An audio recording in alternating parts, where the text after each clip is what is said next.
Thanks for tuning in today. I'm Dr. Nick, the Incrementalist. Join me as I seek out the small incremental changes being applied in other industries that we can learn from and that can be applied in healthcare. Can these changes bring immediate value, but also add up to the big improvements and revolution we need in healthcare? Come along with me to explore the possibilities. My innovative guests from around the globe have used small incremental improvements to achieve their moonshot. And today I'm delighted to be welcoming Punit Soni. He's the CEO of Suki. Punit, thanks for joining me today. It's a pleasure to be here. Thanks for having me. So if you would you share a little bit of your background? It's unusual in the healthcare setting and certainly highly relevant to the discussion. So tell us a little bit about your journey to this point in your career. Sure. Now that I've done healthcare for the last few years, I think it's almost a little bit of humor involved in telling my background because it's really all over the place.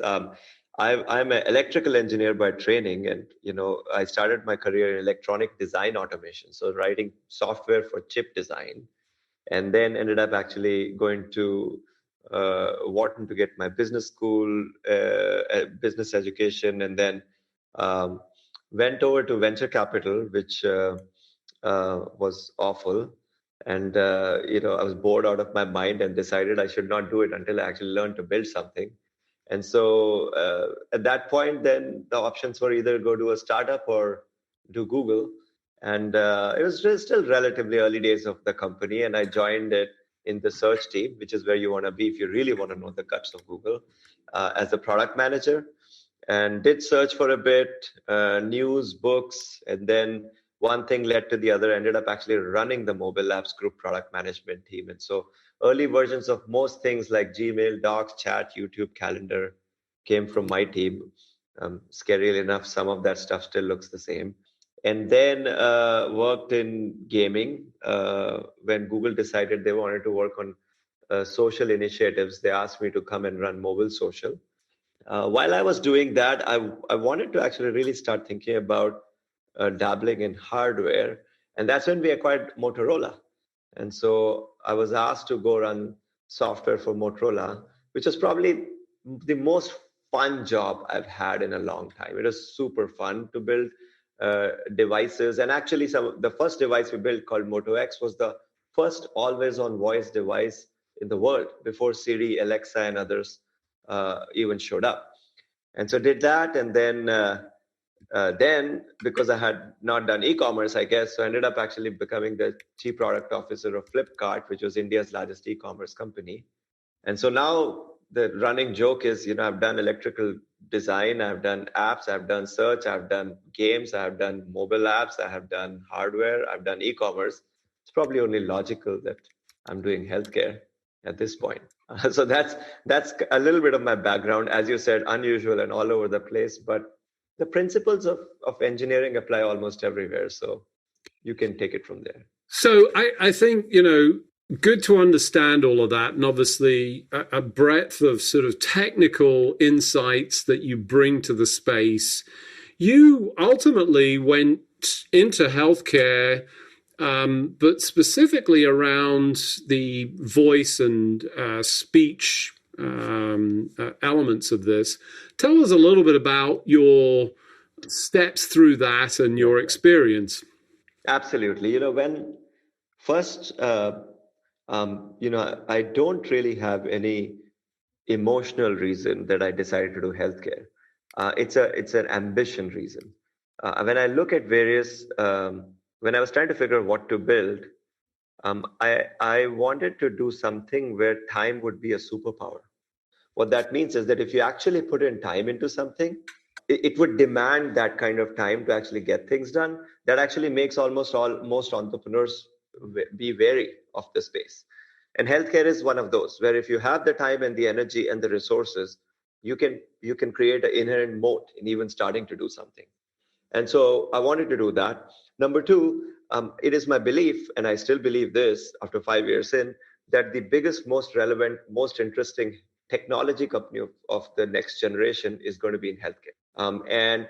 None of the existing companies are even close to scratching the surface. The platform companies of our generation may do a little bit of healthcare, but It's not primary healthcare businesses. So I believe this is going to happen. Whether it's going to happen in 5 years, 10 years, or 15 years, I don't know. But I wanted to take a shot at being a part of that journey. And then number three, it felt like you want to start in a place where the pain was super real and obvious. And I think one of the biggest public health crises in this country that few talk about is the absolute burnout that's happening among our clinicians, all the way from doctors to nurses. And the fact that at least a part of that can be attributed to super complicated interfaces that we have provided them, and the unbelievable amount of administrative burden and regulatory burden we have also added onto them. So now if you put all of this together, it looks like a problem that's worth being solved. It looks like a place from where you can generate the kind of structured data that can help you think about building the technology company of the future in healthcare space. But now the question is, what's the thesis? How will you attack it? And the thesis that I had was that where mobile was in 2003, 2004, around that time I started thinking about getting into mobile apps, is where voice is today. That voice is going to be the next generation's user interaction model, user interface. It'll be pretty casual for people to talk through voice. And so now if you put all of these together, voice is the next generation user interface. Doctors are burning out because they have these complex interfaces of the past. Administrative and regulatory burden is really multi-step complicated data retrieval and input that can be eased with voice. Suddenly you have a space in which we can play, and hence Suki, which is a digital assistant for doctors. So there's a lot in there, and I want to come back to the voice piece of it in a second. But before I do that, you mentioned something that I think is important. I want to sort of, stick a stake in the ground at this point. And what I heard you say is that the biggest company of our time, or of the future, let's say, doesn't exist. It's not one of the existing, and in healthcare, we know all of these names. In fact, we know in general in business, we've got these names, but you're essentially suggesting that the company that is going to be just completely market dominant doesn't even exist today. Is that true? Yes. And the reasoning behind it is pretty logical. If you think about media, you got Netflix. If you think about search, you got Google. You think about social networking, you got Meta. If you think about e-commerce, you got Amazon. But healthcare is even bigger than all of these sectors. Healthcare is 20% of US GDP, 5% of any country, 5 to 7% of almost every country's GDP. Now, somebody can argue with me that that's actually a lot of small, big businesses. But I believe that one could say the same about a lot of the sectors I just mentioned before also. I think the key is to figure out what is the front end or the back end of all of healthcare from a tech perspective. And so far, there's not a uniform company that's pulled that together in a way that they can actually build the rest of the stack. So I think there's going to be a really significant company, at least of the order of these other companies, that's going to be built in healthcare. I don't think it's built yet. And I do think that there's a lot of opportunity to start, including the areas that we are looking at, which is the front ends of healthcare tech and voice. Yeah, so I think that's important. And, I can't disagree with that, although there's a part of me that goes, it's really hard to imagine that, given the size of some of these organizations. And, I'm sure there are individuals that will listen to this and say, well, there's no way, nobody's ever going to dominate it. But ultimately, that's the way that commerce works. That's the way that economics works.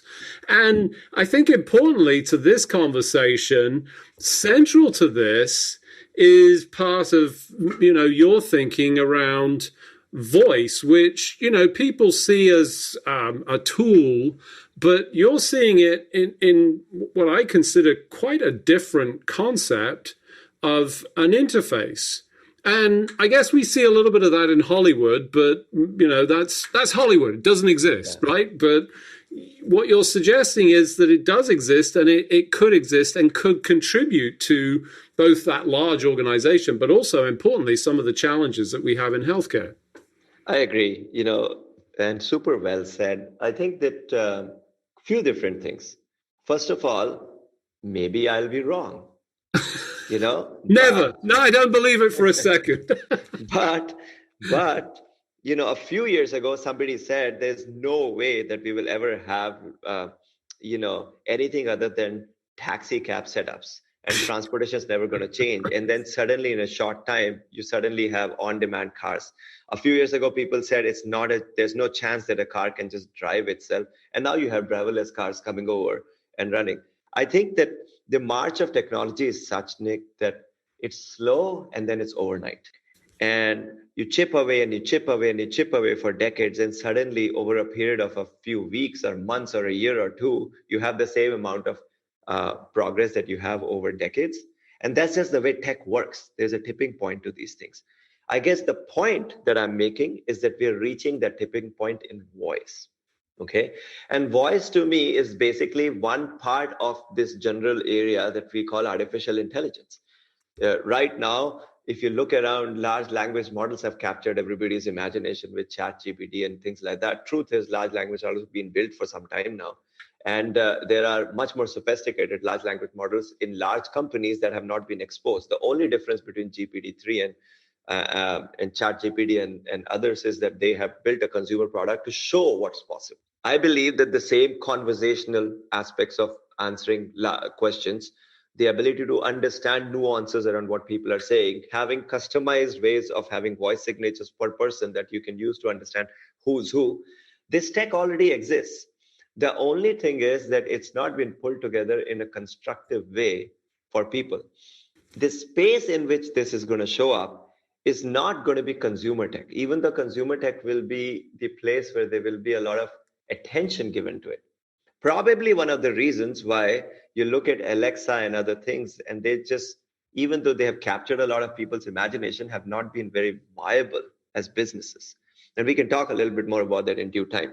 The place where it will show up is a place where the users are intrinsically used to speaking in structured ways, where the ontology of what they say is unique, not small, not big, but unique, where there are already products in place that they have been using in the past, where their workflows are such that they are much more repeatable. The same things are done again and again and again. Guess which is one industry where that's true? Healthcare. So in my opinion, one of the foremost places where you're going to start seeing some of this work out is going to be in healthcare. And it's probably why, look at enterprise SaaS, look at manufacturing, look at, there are lots of other industries. Actually, the interest level in using voice solutions is higher in healthcare than almost anywhere else in enterprise settings, because of these reasons that I mentioned: structured, repeatable workflows, people who are used to using voice in the past, and a very savvy, sophisticated user base. So for those of you just joining, I'm Dr. Nick, the Incrementalist. Today I'm talking to Punit Soni. He's the CEO of Suki. We were just talking about the revolution that's taking place in healthcare, or maybe that's a poor choice of words, given, I think, as you eloquently describe it, it's slow and then suddenly it's overnight. And I think we're still in that slow section in healthcare. And, specifically around voice, I'm famously quoted almost all the time still. Voice was 2 years away for the last 10 years, and it was still 2 years away. I think that's not true. I think we've moved past that. We've seen a number of instances. And, the current trending topic that I see repeatedly is, it's ambient listening. It's solving all the problems. But it's not being repeatable. It's not a solution that's really sort of delivering. Where are we going to see the value add? And what are the opportunities to really deliver against this promise that's been hanging out there, but it feels like that carrot that the donkey never gets? Yeah, no, it's a very good point. And you've definitely been at the forefront of looking at these technologies and actually helping adoption of these technologies also. So there are a few people in the market who know more about this than you do. I think that ambient is actually, the word itself is a little bit of disservice to voice technology. And here's why. Tech that actually promises way more than it can do actually ends up hindering adoption of that tech. Okay. You have to be realistic about what can be done and what can't be done. Here's how I look at these technologies. There is the ability to say what you have in your head. People call it dictation. There's the ability to command and control voice interfaces. That's what you do with Alexa, Siri, and things like that. There is the ability to talk and have something actually be able to put it all together in a more cohesive format. I call that monologue. There is the ability to have a discussion with somebody and have somebody summarize it. I call it dialogue. Dictation, command and control, monologue, dialogue. These are various techniques with which you can automate interactions. A better word to use for this space is automate, not ambient. Ambient is just literally one of the things that we do, which falls somewhere between a monologue and a dialogue. The reason this matters is that when we confuse one particular feature of voice interaction with the entire future of voice interaction, we create misplaced expectations. We know that there is a bunch of companies who actually say they have ambient solutions. Truth is, they actually do have models that allow us to summarize something, but at the end of the day, that accuracy and comprehensive that accurateness that healthcare demands requires them to actually add humans to the system to make sure everything is perfect and dialed in. As soon as you add humans to the system, it's no longer a pure software product. As soon as you add humans to the system, it's a much more highly priced product, $2,000 to $3,000, at which point you do not get the adoption you need because you're talking to low margin health systems to generate the kind of data that will allow you to build the machine learning models to actually move voice interface forward. So this is a vicious cycle in which we're getting caught up, where people are expecting things that tech can't do, where people are building things that actually cannot break out into a pure tech setup. And we are focusing on one feature area when we should be thinking about a whole plethora of voice interaction models. So let me propose a slightly different way of thinking about it. What if you actually had an app or an interface that was available to you in your pocket? What if sometimes you told it, hey, remember to just put in this particular aspect, that this was a 27-year-old who had this particular issue, and I just want to make sure that I plan for this.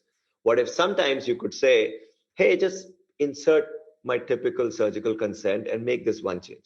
What if sometimes you could say, I'm just going to go in case presentation mode to you and tell you, here are the 5 things I've noticed, and I need you to construct a note from it. And what if sometimes you can say, take this conversation, summarize it, and put it in an editor for me so I can actually change it according to what I think is the real thing. These are all interfaces that we should provide access to doctors in a way that's cognitively easy for them. Mm. And if you can do that, then you have built, in my opinion, the voice layer of the future. Thinking only one of this will solve it, or one is the panacea for everything we do, I think is a recipe for low adoption, super high cost, and the same vicious cycle that we have seen. And voice will always be 2 years away from being prime time. So yes, it will happen, but this problem is equal parts artificial intelligence as much as product. How do you build the right product and give it to the user? Yeah, I think, important points buried in that sort of description, which was, very helpful for sort of understanding, especially for those that sit outside this. That overpromise, under-delivering, I think, has been an ongoing issue and challenge, continues to be, not exclusively to voice, to be clear, but, certainly one that I think we're challenged with. And sadly, it impacts us negatively downstream. We're doing better at this point. We've got better opportunities, better technology. As you think about the rollout of this, and you cited an example, perhaps as a product, it's on my phone, it sort of brings up one of the constant pushbacks I get. Great, it's somewhere else. How is that integrated? Because in healthcare, and I'll quote an old radiologist friend of mine, if it costs me 1 nanosecond more, I ain't going to use it. And if going somewhere else is that cost, it's a problem. How do we address that? Yeah, it's interesting, Dr. Nick, I don't know if you remember, but when I started this company about 5 years ago, I think in the first or second year, I had a conversation with you. And one thing that stuck in my head in that conversation was you said it repeatedly. You said, remember, healthcare tech is replete with corpses of companies that basically keep promising shit. Like they promise stuff and like it does never gets there. And you said it probably at that point as a warning and maybe as a suggestion that if you're going to do something, then make sure that it's real, because 9 out of 10 times it's very hard to actually make things reality here. I'll tell you why the reality is hard. It's hard not because the AI technologies haven't gotten to this place or you can't build beautiful user interfaces. It's hard because you have to make it work with the rest of the healthcare ecosystem, specifically the EHRs. And if you can't actually put the data into the right places relatively automatically, you're actually creating more work for people, not less work, which means that even though it looks like a really sexy product, it's not going to actually be real. And so the way I look at this is the following. I think, first of all, the plumbing of healthcare tech products is more important than the actual core AI. You should build the plumbing and make sure it works. Then the AI will obviously it will build itself because you will get the right data and be able to do things. Number two, I do not think our EHRs, and with all due respect to all the major EHRs, are good enough yet to be able to embed this kind of AI technologies and techniques inside them and have people use voice interfaces and have these UIs move forward. So the key is that you provide your control over the UI, which means you have to have your own apps. But then you have to still put the data in a structured format in the system of record. If you can do those two things, build really beautiful, gorgeous, straightforward user interfaces, put data in the right places, and make sure that you promise them only what you can really deliver from pure software, you have a shot. Not an easy shot by any means, but you have a shot. And I believe that those are the things we have to keep in mind if you're going to build something in voice and healthcare tech. Yeah, I think great points there. We've sort of challenged that infrastructure, the electronic medical record, which, I've also been known to hold up my hand and, claim a little bit of responsibility, and not in a good way, for actually foisting this on my colleagues. And, we failed miserably in the implementation of that, because what we did was we took what we already did on paper and just turned it into technology, which was just woefully inappropriate. And of course, we're paying for that now and trying to sort of retrofit. As you think about the future, you're obviously, it's clear. There's clear opportunity, clear potential, not an easy path. I think we've got better interoperability. How do you see this all playing out? Where is the sort of pathway? And think about it from, the small steps that people can take. How do they get to this point and reduce that burnout? What are the opportunities here? Yeah, no, it's a really good question. And I will say it's not easy. I definitely had a really jet black beard when I started this company. And now 5 years in, I'm graying like most presidents do, unfortunately not succeeding like any of them. But there is a path. And, now I have to put it with a pinch of salt. Everybody thinks their car is the best. So, obviously, the way I have actually built Suki out might look like, in my opinion, the best, but there are many multiple ways to actually do this. Path is to, one, always build at the cutting edge of technology, but not more than that. Path two, the path is also do not actually build tech that actually uses humans and hardware, because in healthcare, especially in current phase, it's impossible to scale it. And the problem is a scale problem. Building solutions that work for 10 orthopedics people somewhere is okay, but it's a scale problem we have. Part three, actually think about primary care. Make sure that primary care physicians are taken care of. They're 50% of our healthcare system. And if you can actually solve for primary care, you will probably find you can solve for higher end specialties anyways. More importantly, as you actually build the core technology, pick a workflow end to end.